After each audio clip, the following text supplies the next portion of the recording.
Tennessee, Virginia. That one's going to be played, of course, in Nashville. That's a 12 p.m. Eastern kickoff on Saturday on ABC.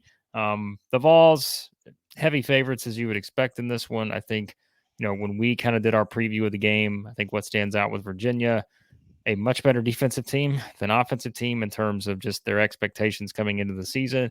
And then, of course, for Tennessee, as you and I have discussed over the past couple of weeks, Joe Milton stepping in as quarterback for the Vols. Vols seem to be in a pretty good spot here. I think at least a 4-touchdown favorite, it seems like in most places. Over under looks like it's around 58, something like that.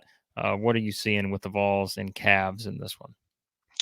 Yeah, so the Vols, we found some first quarter lines right before we came on the air at DraftKings.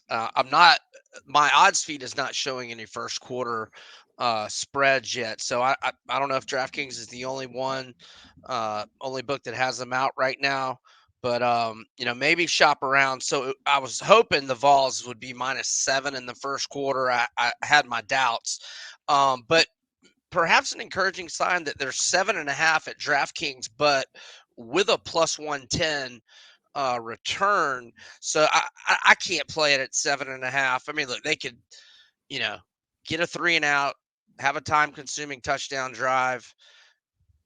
Maybe Virginia gets a first down or two, punts, and Tennessee could be driving in the red zone, and just the first quarter runs out. And Yeah.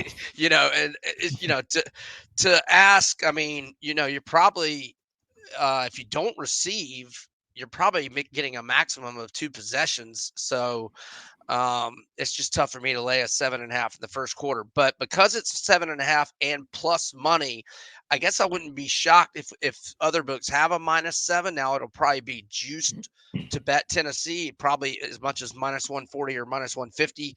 But I would not be against that play. I think a push would be your worst case scenario. But here's a couple of other. Um, the team total on the Vols is 41.5.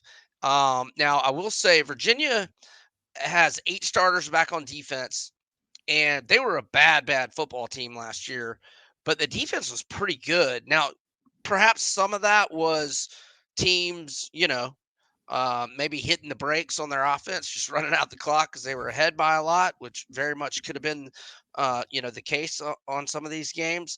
But they only gave up 24 points per game, and that was with, Brennan Armstrong having a lot of turnovers, and they only averaged 17 points per game. So when an offense only averages 17, if the defense gives up 24, I really think of that as like giving up more, like shave like 3 or 4 points off Yeah. that, because the defense is doing its job. So I don't know that I would go over 41.5, but if I had to pick it, I'd go over 41.5 before I'd go under, because I think Tennessee's going to deal one out. Am I laying the 28? No. But the team total is 41.5. The number of touchdowns that Tennessee scores, the over under is 5.5.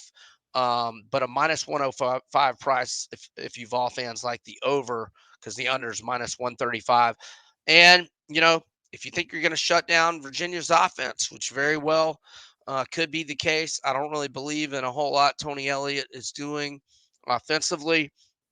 Virginia's team total is 13.5, and their total on touchdowns is 1.5.